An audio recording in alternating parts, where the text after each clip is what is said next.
seperti yang kita bahas kemarin, darah merupakan organ terbesar dalam tubuh yang bersifat multi antigenik dan viabel, di mana transfusi itu adalah organ transplantasi. Jadi salah satu termasuk dari transplantasi organ, sehingga banyak sekali efek samping ataupun komplikasi yang terjadi terkait dengan transfusi, baik nanti ketidakcocokan atau reaksi alergi dan lain sebagainya. Untuk transfusi risknya ya hampir dari 1:12.000 orang ataupun 1:77.000 orang itu memiliki ataupun mengalami kesalahan dari pemberian komponen darah ya, dengan efek samping yang paling sering yaitu adalah headache atau sakit kepala, demam-demam, rasa gatal, menggigil dan lain sebagainya. Jadi banyak sekali efek sampingnya. Kemudian diperkirakan juga hampir dari 1:35 juta orang itu menderita HIV pada saat terkena setelah mendapatkan transfusi ya, untuk hepatitis B1 yang sering pasien itu atau ya karena ini terutama HIV sama sekali. Kemudian kematian ya dari di UK tahun 97 sampai dengan 2000 ya 52% mengalami kesalahan pemberian komponen darah ya, dan banyak kelainan yang lain ya. 12 kematian itu 8 graft-versus host disease, 4 itu IHTR ya, untuk gangguan hemolitik, yang keempat kemudian ada trali ya, kemudian yang 3 ada delayed hemolytic transfusion reaction, 1 purpura, 1 lagi bakterial sepsis, dan 1 lagi fatal malaria. Jadi banyak sekali efek samping dari si transfusi itu. Ini untuk angka kejadiannya, baik dia itu incorrect blood component, ABO incompatible, kematian, trali, fatal trali, ya, acute transfusion reaction, ya, cukup sering nanti dijumpai. Ini data terakhir di tahun 2004 ya, sebenarnya ada lagi tahun 2020.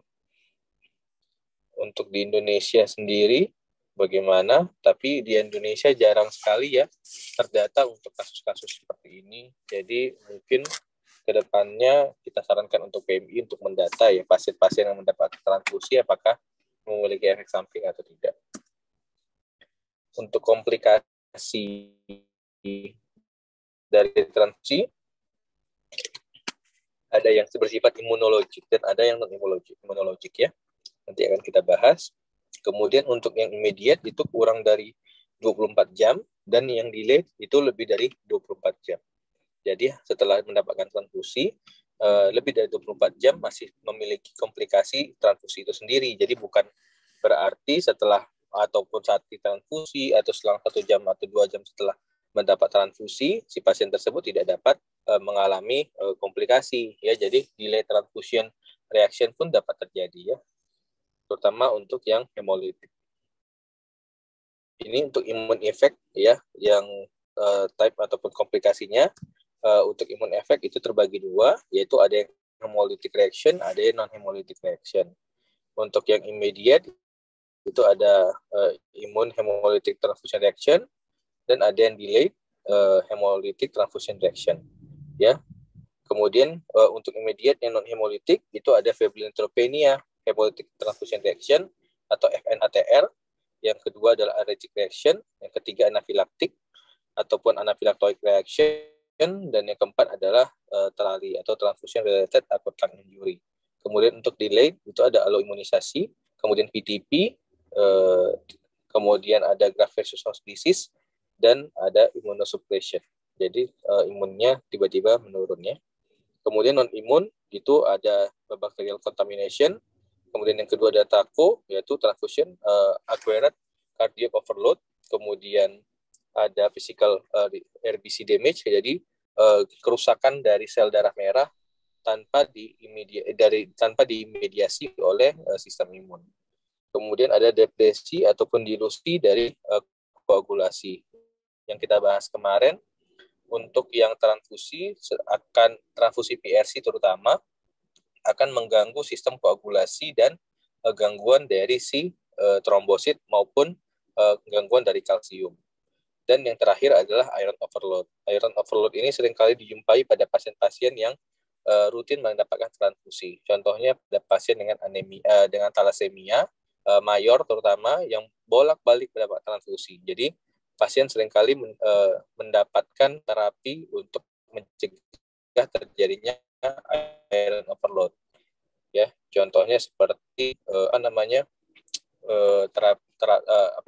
iron chelating agent ya yang akan kita berikan.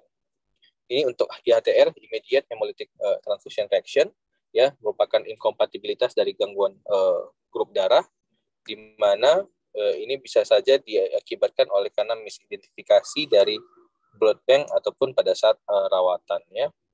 Biasanya bisa disebabkan oleh clinical error ataupun juga disebabkan oleh ABO inkompatibilitas. Jadi tidak dicek untuk mayor ataupun minor inkompatibilitasnya dan sangat berbahaya nanti.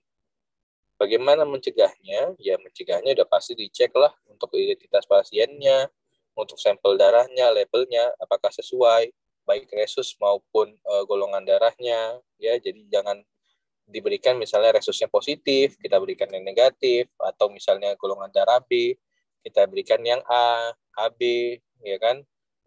Misalnya kita berikan golongan darah yang tidak sesuai.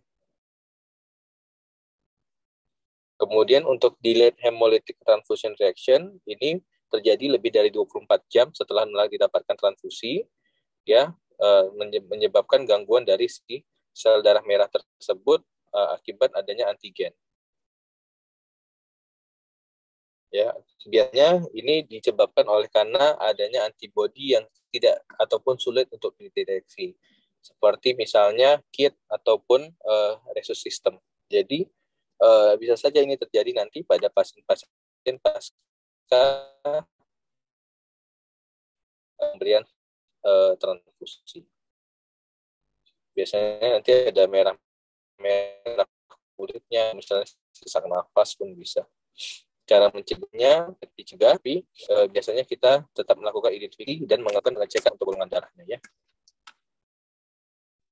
Jadi untuk gambaran dari untuk gambaran permintaan darah, di sini kita harus dilihat dari rumah sakitnya, kemudian nomor registrasinya, dokter yang meminta, nama pasien, tanggal lahir, permintaan, diperlukannya kapan, diagnosa klinis, HB-nya berapa, semua harus dicekkan. Baru nanti di sini kita lihat apa yang mau diminta, misalnya ya pack red cell kah, ya kan, yang biasa atau yang wash, kemudian whole blood kah, ya, atau permintaan untuk trombosit konsentrat, ataupun misalnya krioprecipitat, ya, ataupun jenis transfusi yang lain, contohnya seperti fresh frozen plasma ataupun trombosit aferesis.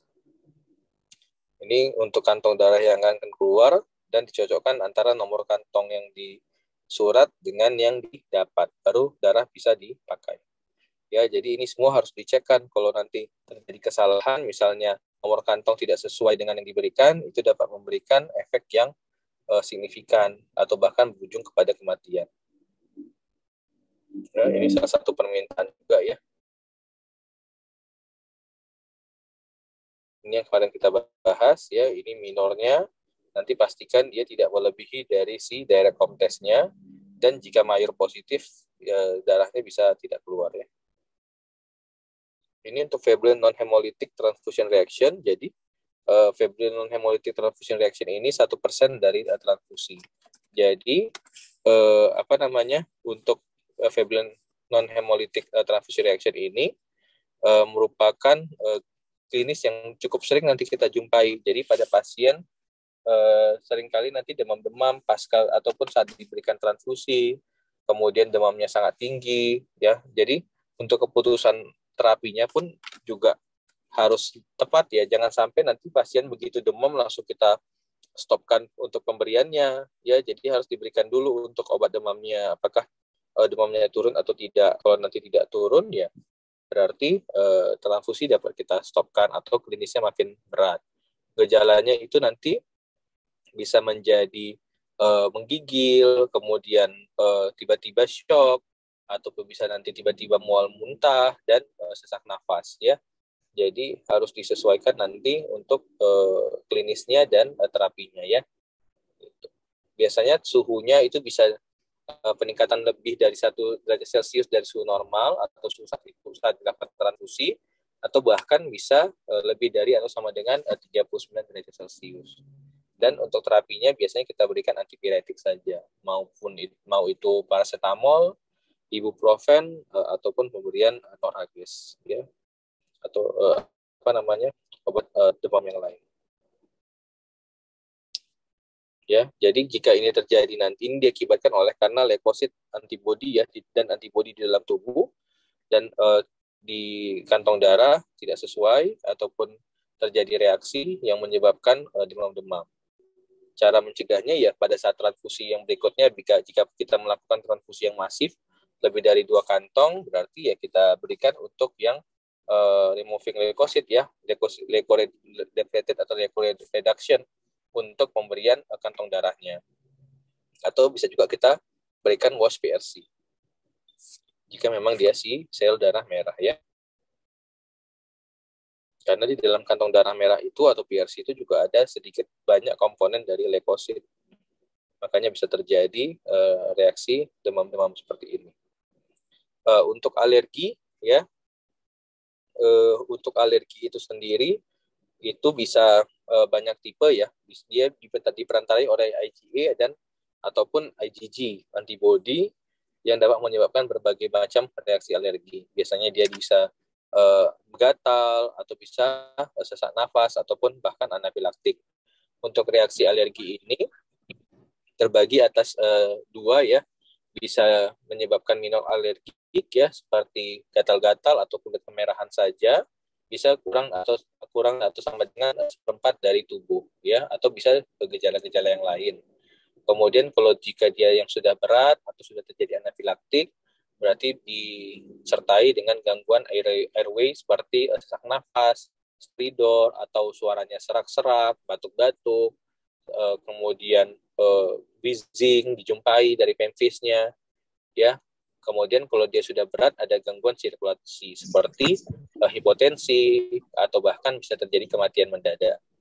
Ya, ini sering sekali nih dijumpai juga nih pada pasien yang alergi terhadap kantong darahnya. Seperti itu. Ya, jadi kalau pasien dengan ada riwayat alergi, alangkah lebih baik kita berikan wash PRC, ataupun dapat juga nanti kita pikirkan untuk pemberian obat-obat anti alergi, terutama untuk reaksi anafilaktoik. Ya, ini untuk gejala anafilaktoiknya itu 1/20.000 ataupun bisa juga 1/47.000. Jadi cukup jarang dijumpai, tapi pada saat praktek sehari-hari pun nanti akan cukup sering lah kita jumpai nanti.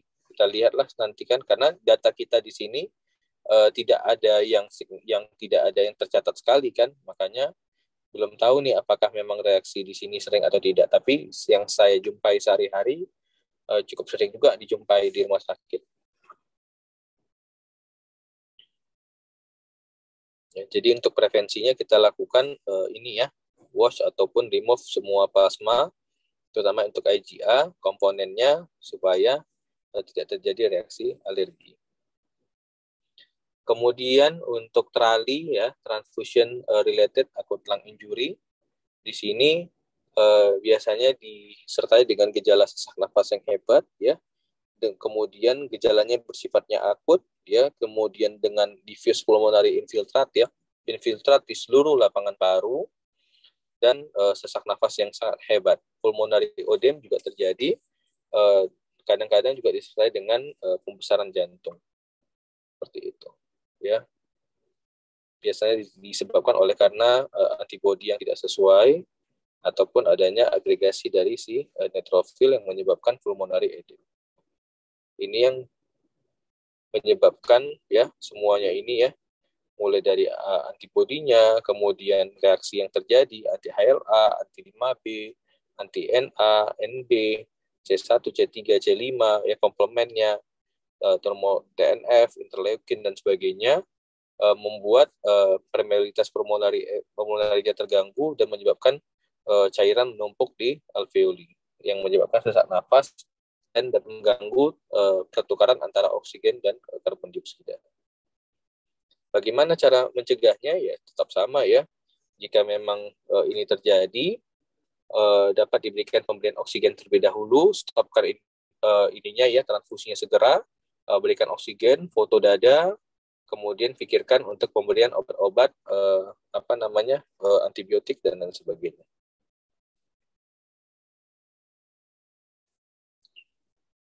Kemudian untuk TACO ya, transfusion associated circulatory overload, di sini untuk TACO ini dia berbeda dengan trali ya. Kalau dia trali tadi efeknya atau defeknya itu langsung ke paru-paru, tapi kalau TACO ini efeknya ke jantung ya.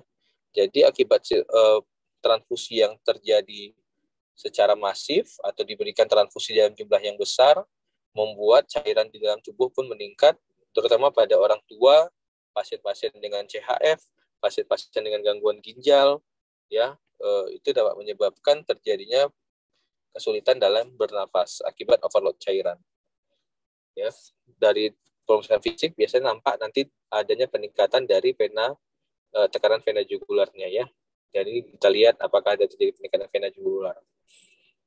Kemudian gejala yang lain biasanya nanti dijumpai pada pasien dengan TACO adalah kesulitan bernafas, kemudian sianosis, hipertensi, kemudian takikardi, ya. Habis itu ada pembekakan jantung juga atau congestive heart failure. Ya, kadang-kadang juga dapat menyebabkan transfusion associated dyspnea. Itu. Jadi bisa disamakan juga antara transfusion associated circulatory overload dan transfusion associated dyspnea. Untuk bacterial contamination reaction ini biasanya akibat penyimpanan dari kantong darah yang kurang steril atau pada saat pengambilan yang kurang steril. Hal ini dapat menyebabkan kematian atau penularan bakteri dari si kantong darah. Biasanya bakteri yang menyebabkan itu adalah Pseudomonas, E. coli, dan Enterocolitica. Ya, ini disebabkan oleh karena endotoksinnya dapat bereaksi terutama pada saat temperatur yang dingin. Ya, jadi pada saat penyimpanan kadangkala bakteri ini dapat tumbuh apabila tidak terlalu tertutup untuk kantong darah ataupun penyimpanan yang kurang bagus seperti itu atau suhunya juga tidak sesuai. Bagaimana pencegahannya ya dengan penyimpanan yang baik lah sudah pasti ya atau pada saat pengambilan yang baik menghindari untuk kontaminasi dari bakteri ya. Jadi pada saat diambil darah itu dari pembuluh darah harus dipastikan menggunakan alkohol, kemudian steril alat-alat dan sarung tangan. Habis itu dilakukan pengambilan darah ataupun flebotomi.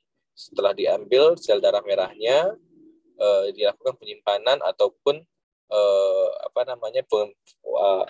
penyimpanan ataupun kantong darah yang steril juga. Jangan sampai nanti sudah prosesnya bagus, kantong darahnya kurang bagus, sudah expired misalnya, atau penyimpanan kantong darah yang sebelumnya kurang bagus ataupun terjadi kebocoran, kan bisa saja terjadi.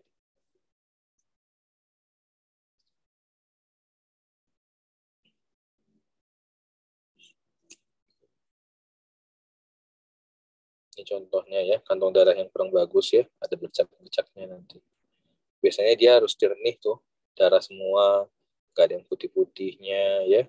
Mau itu PRC, mau itu mau itu krioprecipitat, mau itu fluorescent plasma, itu biasanya nanti gambarannya jernih-jernih semua ya. Oke, ini untuk physical ataupun chemical induced transfusion reaction ya. Ini bisa diakibatkan oleh karena damage dari intravaskular akibat bahan-bahan yang ada dari transfusi itu.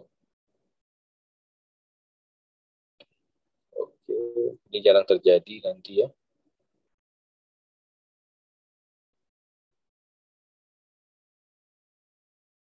untuk aloimunisasi. Jadi banyak nanti bakteri-bakteri itu juga akan tumbuh di dalam kantong darah. Selain itu juga akan efek dari pengambilan darah tersebut jika si pasien sudah menderita penyakit-penyakit sebelumnya dapat menyebabkan aloimunisasi juga pada si tubuh yang mendapatkan kantong darah.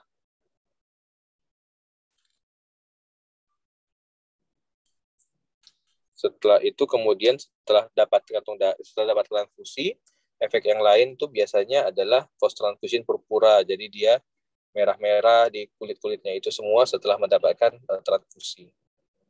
Jadi merah-merahnya tersebut dapat menyebabkan trombositopenia juga, ataupun pada pasien dengan tanpa trombositopenia tapi terjadi gangguan fungsi trombosit. Ini transfusion associated graft versus host disease. Ya, ini reaksi yang cukup berat nanti ya. Biasanya dijumpai demam tinggi, kemudian gangguan fungsi hati, gatal-gatal di seluruh tubuh ataupun merah-merah, mencret-mencret, kemudian mendadak semuanya turun, mulai dari si leukosit, HB dan trombosit. Bukannya makin naik, malah makin turun. Itu biasa disebabkan oleh karena graft versus host disease. Ya, jadi ini biasanya bisa berlangsung lebih dari 30 hari, kurang dari 30 hari ya. 1-2 minggu setelah transfusi, gejalanya baru perlahan-lahan akan hilang. Iron overload ini juga cukup sering nanti dijumpai pada pasien-pasien yang mendapatkan transfusi yang sering, seperti anemia aplastik, kemudian anemia anemia aplastik, kemudian MDS, ataupun pada pasien dengan thalassemia, pasien dengan penyakit anemia penyakit kronis yang diakibatkan end-stage renal disease, itu dapat menyebabkan iron overload. Ya, efek dari kenapa jadi efek iron overload? Karena HB itu ya kan begitu masuk ke dalam tubuh kan kita nggak tahu umurnya berapa. Ya, umur darah merah itu kan 90 hari. Jadi tergantung penyimpanan darah apakah dia sudah lama atau tidak. Jadi darah yang masuk itu akan hancur ya. Darah yang hancur itu kan hem dan globin, hemnya akan dipecah menjadi porfirin dan Fe. Makanya Fe-nya inilah yang akan menumpuk terus-menerus. Makin sering transfusi dia akan makin makin menumpuk untuk si ironnya. Makanya pada pasien-pasien yang dengan transfusi terus-menerus diwajibkan untuk dicek terus untuk ironnya apakah terjadi peningkatan atau tidak. Ditakutkan nanti dapat menjadi hemosiderosis yang berdampak terhadap berbagai macam organ, baik itu jantung, ginjal, hati, dan lain sebagainya. Jadi untuk cara mencegahnya adalah dengan pemberian iron chelating agent. Pemberian iron chelating agent ini ada yang oral maupun yang IV. Jadi sarankan juga pada keluarga kalian ataupun pada pasien-pasien yang mendapatkan sering transfusi untuk dicekkan untuk ironnya ya. Jadi untuk kesimpulan di sini reaksi yang paling sering dijumpai adalah alergi, reaksi, aluminisasi, dan febrile reaction. Kemudian yang jarang dijumpai adalah delayed hemolytic transfusion reaction dan TACO ya. Tapi TACO ini pun nanti harus dipastikan apakah si transfusi tersebut diberikan pada pasien-pasien dengan gangguan jantung, gangguan ginjal, dan lain sebagainya. Jadi harus dipastikan juga. Kemudian yang dapat terjadi juga yaitu contohnya bakterial kontaminasi, ya, immediate ya, hemolytic transfusion reaction, iron overload, TRALI, PTP, dan GVHD. Dan banyak sekali komplikasi yang lain terkait dengan adanya leukosit dalam kantong darah. Ya, strateginya adalah caranya adalah mengurangi dari leukosit tersebut ataupun antigen tersebut, antibodi tersebut dengan cara melakukan leukodepleted blood component. Jadi dikurangi untuk komponen leukositnya ataupun dapat dilakukan wash. Atau yang sering disarankan biasanya untuk meminimalisir pada pasien-pasien dengan penyakit kronis tersebut, misalnya MDS, anemia aplastik, ataupun misalnya thalassemia, disediakan untuk satu donor saja untuk transfusinya. Jadi nggak bolak-balik kita meminta kantong darahnya. Atau pada pasien dengan platelet misalnya yang membutuhkan banyak kantong darah, disarankan untuk memberikan single donor saja. Dan pada saat melakukan transfusi harus dipantau minimal 15 menit setelah mendapatkan transfusi, baik itu sebelum, saat transfusi, dan setelah transfusi. Dan dipastikan juga selama 24 jam kondisi pasien dalam kondisi yang aman, atau harus dilihat apakah nanti ada kuning-kuning, ataupun sesak nafas, dan sebagainya pada pasien-pasien yang mendapatkan transfusi. Oke, yang paling penting adalah belajar bagaimana melakukan transfusi yang baik dan aman, ya. Harus terstandarisasi, harus sesuai guideline, jangan sampai error ataupun kesalahan dalam melakukan laporan ataupun pada saat meminta. Dan yang paling penting adalah jangan lupa melakukan informed consent, baik itu untuk menginform consentkan kepentingan apa kita melakukan transfusi dan efek samping apa yang bisa didapatkan pasien saat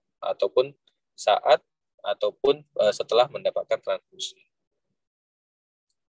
Ya, ini untuk manajemen transfusi reaction, ya, pada saat 5 sampai 15 menit, kemudian 15 menit, kemudian 30 menit dan 60 menit setelah mendapatkan transfusi malah disarankan.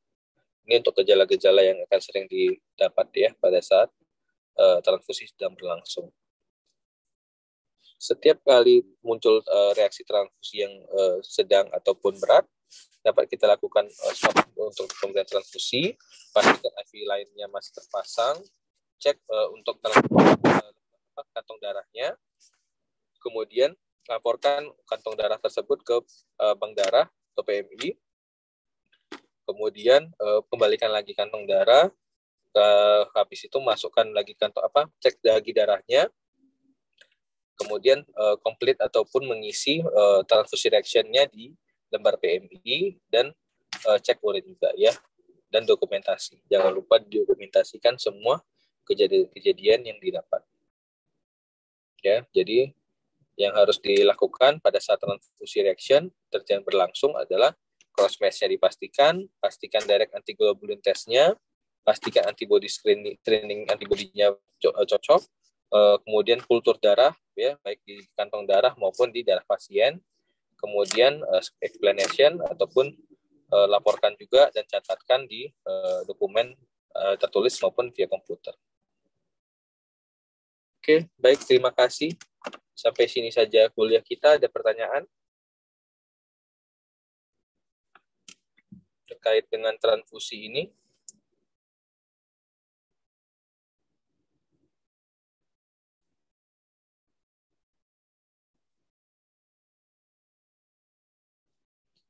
Kalau tidak ada, sudah pukul 3 juga. Mungkin kita padakan, ya, kuliah kita hari ini. Semoga bermanfaat. Assalamualaikum warahmatullahi wabarakatuh.